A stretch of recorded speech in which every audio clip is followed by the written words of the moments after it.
Hi, man. How are you? Pow! Nice to meet you both. How you doing? Hi, Scott. Good, thank you. How are you? I'm good. I've come appropriately dressed. Yes. I think just dressed is appropriate. Yes, I've dressed myself today. That's good. Guys, congratulations on the film. Thank you very much. I love, this is my favourite sport. I love this sport to death, but it is so absurd sometimes. And I feel like you are the perfect filmmaker to bring that absurdity to life. What was kind of the, in your research of the story, but also football in general, what was the kind of most absurd thing that you've come across? Because there's a lot of research of football at all.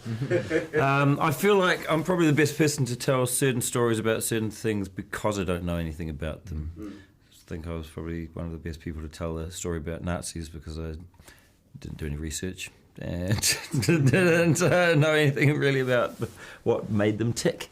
I think it's just easier to be observant and when you're not, when you're looking in from the outside. And I think, if I was very, very passionate about football, it's probably all the film would have been about. And I'm more passionate about people and jokes. Yeah.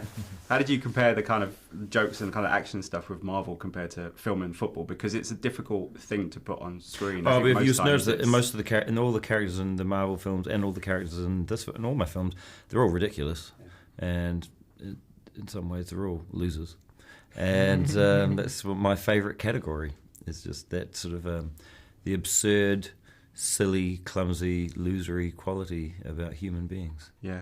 Jai, what was your first meeting with Taika like? What was that experience? Because he's such a fascinating character and as a filmmaker. So what was that experience like, and knowing that he was bringing the story back to life again? You be honest, Jaya. We had dinner and that was it. Not that honest.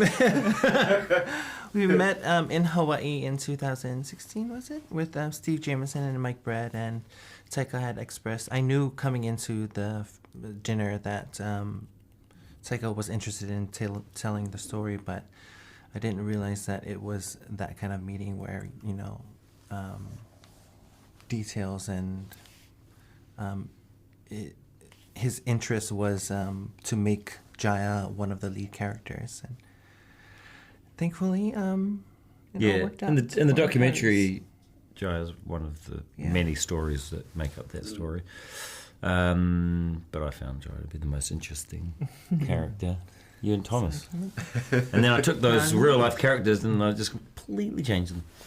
As you do. As you do. As you do, yeah. As you do. How did you The settle truth on... is boring. How did you settle on... It's so nice, I have to say, to the contradiction between seeing Michael Fassbender do The Killer 2 weeks ago on Netflix and now seeing him do comedy, which he hasn't kind of done. When you wanted to get him, what did you think that he would bring that was different? Because this stuff he hasn't really done, and he seems to really excel at doing the ferocious kind of comedy of it. Well, originally I thought that the character would probably be more of the fall guy in the film, and that all the other characters around him would be like providing all the comedy and everything. But then he turned up and he's just like one of the funniest people I've met, and he's fantastic at improvising, and just thought, oh well, it's just an added bonus to be able to make the character even more ridiculous. Yeah.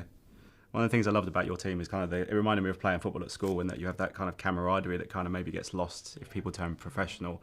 When you're seeing that again in the film and kind of seeing all that camaraderie between the actors bringing it to life, that must have been a great experience, because watching it just feels like it's such a wonderful... Yeah, and it's still the same way now on our national team.